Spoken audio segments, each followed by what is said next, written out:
guys, Tracy here, and I'm going to share my December de-stressed and documented ideas for the holidays today, as well as the first prompt for today, December 1st. It starts today. Yay! Did a little Kermit the Frog there. Yay! So if you're already on my Facebook group, you know that I already have a plan of how I'm going to be documenting the holidays. And it looks a lot like this, which probably looks more complicated than it actually is. The idea here is that I want to keep the holidays as stress-free and simple as possible, which I know it seems counterproductive to like have a whole month of my planner dedicated to just documenting December. Like, look at what the first week of December looks like. But I think that planning ahead in terms of trying to find a balance between documenting memories, living your life to create those memories, and also just getting all the normal stuff done that has to happen in December that's not even holiday related. I think giving some thought to how to do that is really important, at least for me. I have done a kind of daily documentation approach to December in the past, and I can share those projects with you guys if you're interested in seeing how my Decembers looked in the past. I've never done like a little mini pocket page book before. But what I've done is I've done this kind of the same thing, but I've just put it in my Project Life so that my December pages of Project Life have been like my version of a December daily, just in a 12 by 12 format instead of a smaller format. And I've done mini albums for December. I've done just 12 by 12 pages that document the main memories of December. So I've taken a couple of different approaches to documenting December over the years. And this year, my approach is going to be a little bit different. I am going to be using a small album, and I will show that to you at the end. But first, I would just want to talk about the philosophy of my approach this year to documenting December. And I gave it some thought, and it was going to be just a personal project that I was going to be doing, and I was going to share it as I went along. But the more I thought about it, the more I thought it might be helpful for me to kind of put it together and present it to you guys. If you want to follow along, you can, or if just interested in seeing what I'm doing, you can watch as well. So to that end, I created this PDF, which is a schedule of, and it's not very fancy because I'm no graphic designer or anything, but it's basically 4 pages that cover the 4 weeks of December. And starting right here today, which is the 1st, and it just kind of has a spot for all of the things that I am going to focus on in December. So this might not be very relevant to you, but I'm going to talk about why I'm following this kind of a format this month. And then if you'd like to follow this format too, or change it to meet your own needs in any way that you want, I will make this available to you. It's on my Facebook group, so you can go and grab the link over there and download it yourself. But it's not very fancy, so you could just make up your own if this doesn't meet your needs. So my approach this month is going to focus on gratitude and mindfulness, and making kind of like trying to check in with my habits, and also a creative documentation type of a prompt. So sometimes it'll be a scrapbooking prompt, and sometimes it'll be a journaling prompt or a photo prompt. Mindfulness is something that is very important to me. I practice it personally, although I haven't practiced it formally in quite a while. But also I teach it and encourage people to practice it through the work that I do. And I also have a daughter who struggles with anxiety, and she uses mindfulness activities and some formal mindfulness activities as well. So over the years, I have found oh, my phone is right there. So I have found an app, and I'm actually going to show you in my overhead camera because I can't record and show you my phone at the same time. I will show you this app. It's called the Smiling Mind app, from a program that is based out of an Australian university, and it's free, and it's very, very good. It's very well done. It's well executed, and the skills that they teach are very good. So I'll just cut to that camera right now. So here's what the Smiling Mind app looks like in the App Store, and it is available for Android as well. I don't know what it looks like in Android, but this is what it looks like in the App Store. And it is free, and it is a modern meditation, a unique web and app-based program developed by psychologists and educators to help bring balance to people's lives. It says, just as we eat and stay fit to keep our body healthy, meditation is about mental health and looking after the mind. Smiling Mind is a not-for-profit organization that works to make mindfulness meditation accessible to all. Talks a little bit about their vision for the Australian national curriculum to include mindfulness by 2020. And that their mission is to provide accessible, lifelong tools based on mindfulness meditation. So when we open it, and I keep it just in a folder of all my health-related apps. And so when we open it, probably the easiest way to navigate the program, I'm just going to close it actually so that when I open it, it opens fresh. So when you open it, it does this. And then it opens up like this with what's called your dashboard, and it tells you how many sessions you've done in total. I have spent a total of 1 hour and 24 minutes using this app, and my streak is 0. And so here it just has up next. So in my program, this is the next thing that I am supposed to do, is this the next step 6-minute practice, and then trending. I'm not sure if that's things that I've spent a long time looking at or if this is what's trending in the whole world. Anyhow, so this is what your dashboard looks like. Down here you have dashboard, favorites, and more. What I like to do is just go right into my programs. I find that that is the most straightforward way for me to understand what this program is all about. So in here it has that I'm in the introduction section, and that I'm 2/3 done the introduction section, and the one thing that's up next is the next step, a 6-minute practice. So I'm going to do the 6-minute practice today, and then that will complete the introduction, and it will probably load up the next lesson, whatever that is. And then here it shows all of the different programs. So you got the 7 to 9-year-old program, the 10 to 12-year-old program, and so on. And so I'm doing the adult program. It's broken into chunks, right? So this is the app that I'm using. I love this app for a couple of reasons. First of all, it is a free app. It doesn't have any in-app purchases, and it teaches actual mindfulness skills. So that is the Smiling Mind app that I'm going to be using. There are a handful of other really good mindfulness apps. This isn't the only one. I really like this one. I'm familiar with it, and I use it at work, so this is the one that I'm using. If you're on the lookout for a mindfulness app, I would highly, highly recommend this one, for the reasons that I just said. And if you have another mindfulness app that you like better, go ahead and use it. But if you're looking for my recommendation for a mindfulness app, it is Smiling Mind. That's the one that I would recommend. So the first component of my December is to try to do mindfulness every single day. And so in my little calendar of December events, I have this column here for mindfulness, and it says mindfulness/prayer just because you might want to do a prayer, so I just stuck that in there. I made this mostly for me, but every here and there where it was easy to do so, I made it kind of a little bit generic so that you would be able to use this for your own purposes. So, if prayer is an important part of your life, then there's this place here that just allows you to remind yourself, and I've got a little tick box there that just says done. And there's even a little space there that if you wanted to jot a little something down about the nature of the prayer or what mindfulness activity you did that day, that is there for you. You might notice that my days, some of them are green and some of them are red for the holidays.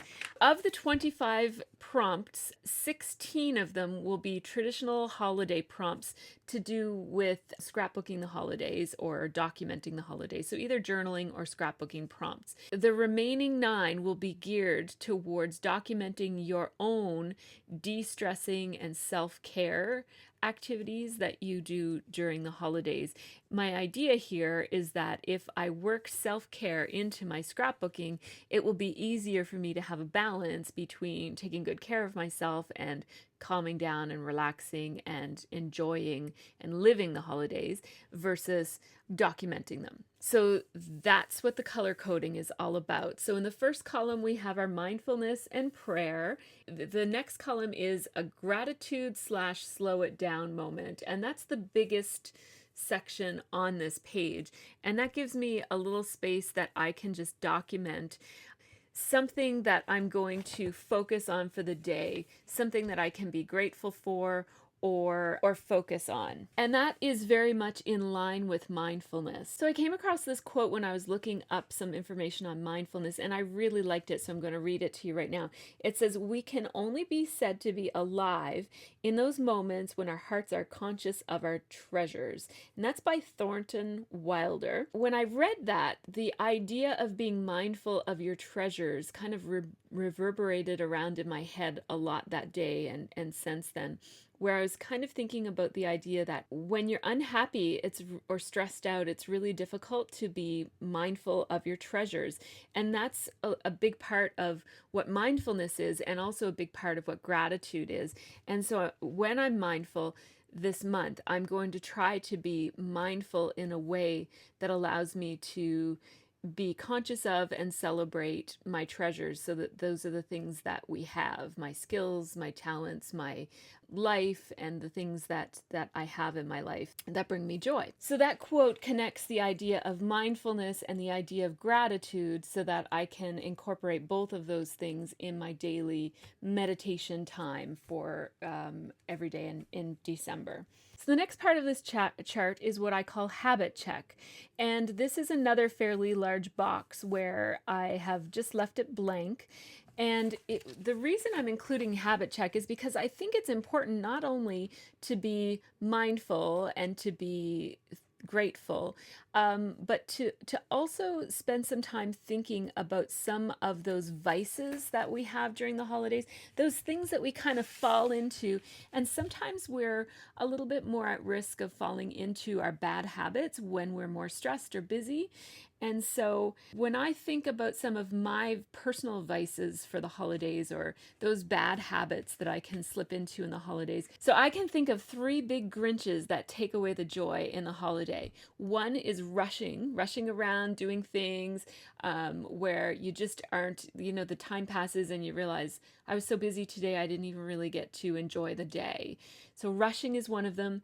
The other one is over-consuming. So whether that means overspending or overeating or drinking too much or whatever the case might be, there just is an abundance of stuff to indulge in over the holidays. That being aware of my tendency to overconsume in various ways is really important. And I think keeping that in the front of my mind by having it right here for me to think about every single day will make it a lot easier for me to not slip into things where, several days go by and I realize, oh, I've been rushing around for the past couple of days. So if I'm checking in every day, the longest that I could go falling into one of those habits is one day.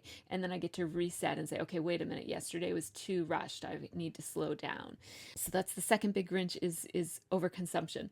So rushing, overconsumption. And then the third big Grinch is overcommitting.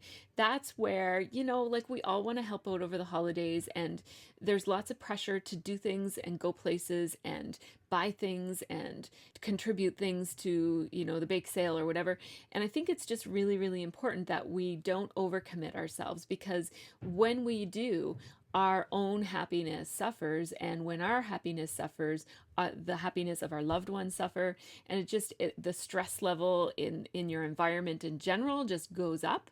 And so I think just being mindful of what you're committing to, so that when you say yes, when there's something being planned and people are saying, okay, we need someone to volunteer for X, if you're the kind of person who immediately says yes, that's awesome, that's a wonderful thing about you.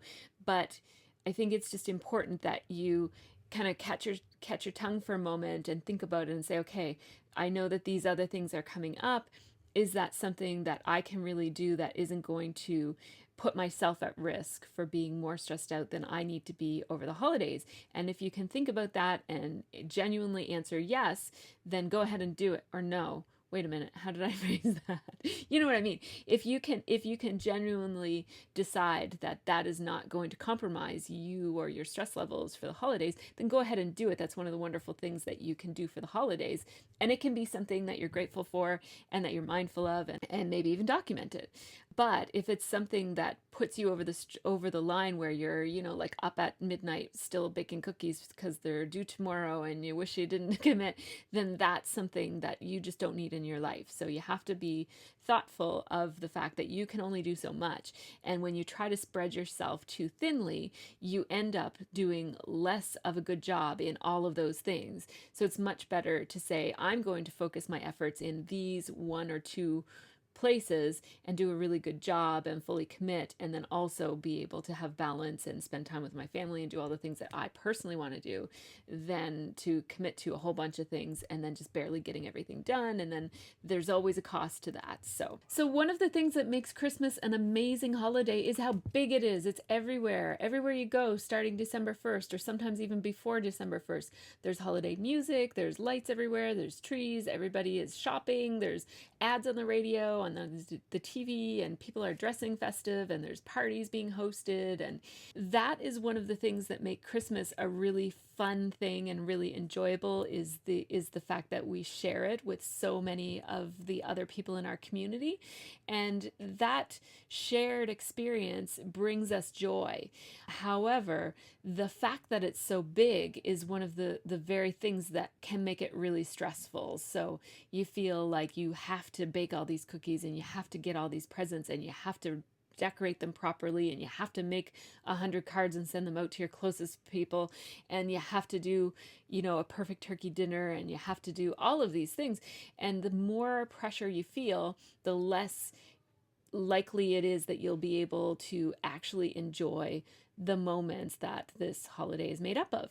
So that's where this December de-stressed and documented comes in, because I don't want my scrapbooking tasks, chores or tasks or whatever, I don't want my scrapbooking to interfere with my enjoyment of the holidays. I want my scrapbooking to augment my enjoyment of the holidays. I want to be excited about coming down here and documenting all the fun things I've been doing, instead of feeling like, oh God, I did all this and now I have to document it. I don't want to feel that way at all. And I also don't want to feel like I'm decorating or doing something just so I can take a picture so that I can put it in my album. That's not what it's all about. So I want to make sure that I don't fall into any of those traps of the holidays.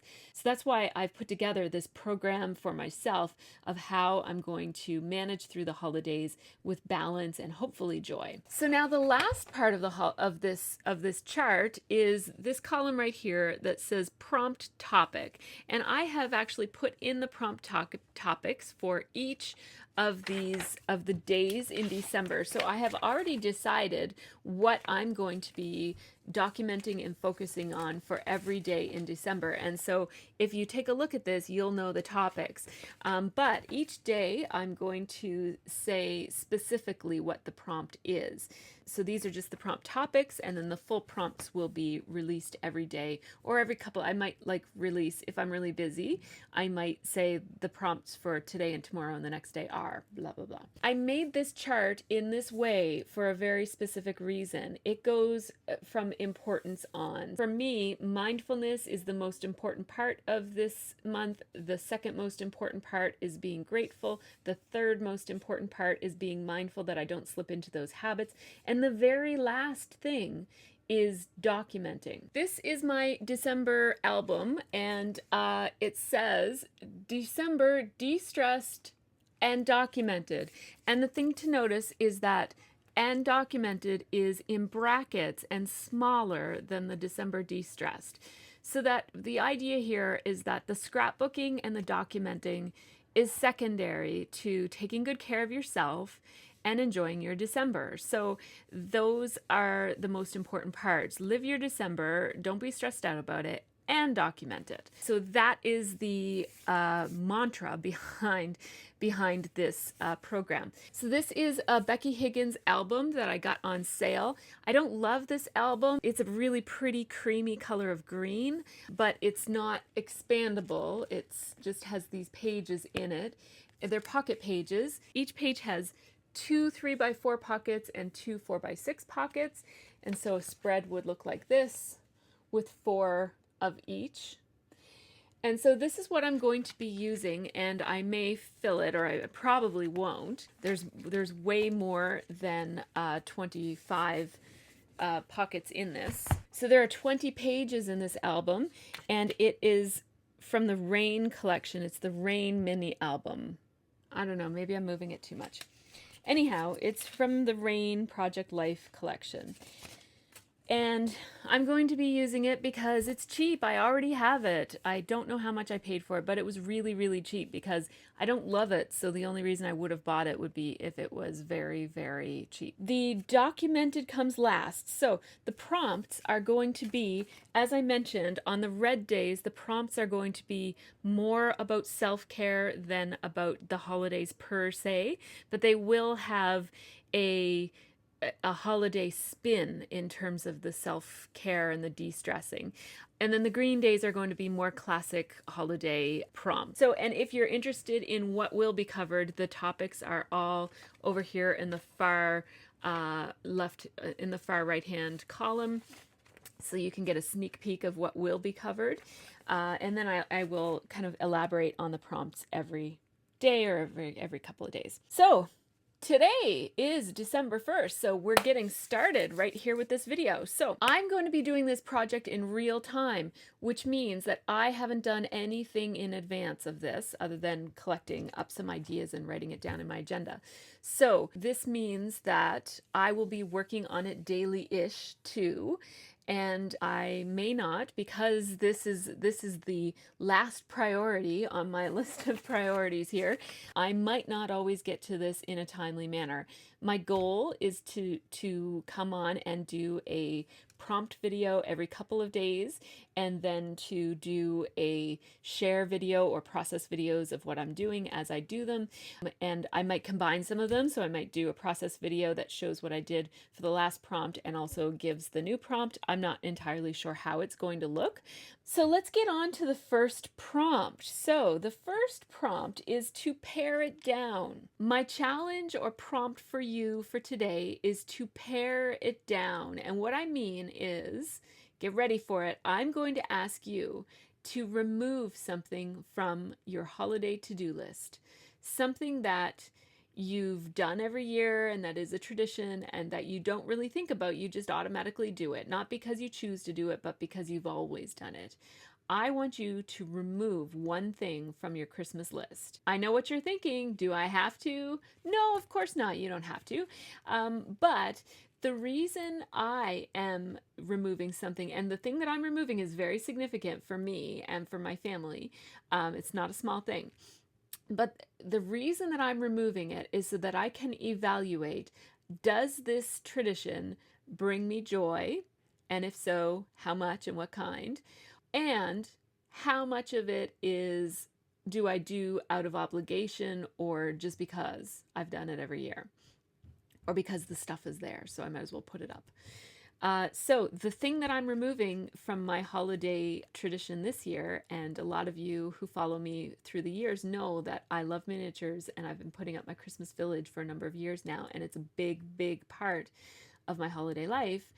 I am not doing my Christmas village this year. I'm not putting any part of it up. I'm not opening any of the boxes. It will all stay in storage until the fall of 2017. I think that sometimes you can learn something by not doing it just for one time. I don't mean remove it forever. I don't mean scrap that tradition and never do it again. But I think there's something to be learned by not doing something. And this is something that I often do with Facebook as well. So about once a year, I don't think I did it this past year, but for approximately once a year, for about a week, I go off of Facebook. And it's not me saying, okay, I'm done with Facebook. It's more of a reset, a Facebook reset, where I just go off of Facebook and I shut down I don't delete my account, but I just shut it into the inactive mode. And so I don't have any notifications, I don't get any PMs, I don't get anything, and I'm not posting to Facebook. And for that period of time, I take note of what I miss about Facebook, what I don't miss about Facebook, and how it affects my life to not be on Facebook. And then when the week is over and I go back on Facebook, I can do so with a renewed insight into what Facebook is for me and what I want Facebook to be for me. And so this is kind of like that, but applied to the holidays. So I want to come away from Christmas of 2016 with a renewed sense of what my Christmas village really means for me. And I can use that information to guide how I set it up and use it next year. So I've got a lot of money invested in this village, so I'm not giving it up. I'm not gonna like sell all the pieces, or that would be ridiculous because I love it way too much. But I do want to know. I want my future practice and exercise of this tradition to be informed by what I learn over this holiday of not doing it. I'm going to challenge you to take a look at your list of holiday traditions and think about what you can remove from it. Maybe something really extreme, like don't put up a Christmas tree. Like, what would that be like? Or don't hang your stockings. Or maybe it'll be something really little, like every year we go to Christmas at the Citadel Hill or something, and we're not going to do that this year. Whatever the case might be, I'm going to challenge you to think about whether there's anything that, and I would suggest that you do this for something that you're not sure about, like that maybe is the source of a lot of stress or a really big time commitment or a really big money commitment, that you can really kind of evaluate and say, well, why do we do this? And is it really important? And talk to your family about it. And don't get me wrong, the idea here is not, we're never doing this again. That's not what I'm saying. But what I'm going to challenge you to do is just suspend one of your holiday traditions just for this 1 year and see what you learn about it, and talk to your family, talk to your friends about what that's like, and decide next year if you might want to revise or tweak that tradition in some way to help you enjoy it even more and get the most joy out of what you do moving forward. That is the prompt for this time. And so you can scrapbook anything you want about that. So if you want to capture that on a card, you can write about it. You can do some journaling about what you think you might learn from this versus, and then later on in the season you can kind of revisit it and say, wow, I'm so surprised we didn't even miss not having a tree. I can't imagine that. That would be really, maybe I'll do that another year. Oh, that would be really strange to not have a Christmas tree at Christmas time. So that's the creative prompt for December 1st. It's to pare it down, take a daunting or stressful Christmas tradition and just don't do it, and see if the sky falls down and if everything is okay. Give it a try, and I bet that you'll be okay even without that Christmas tradition.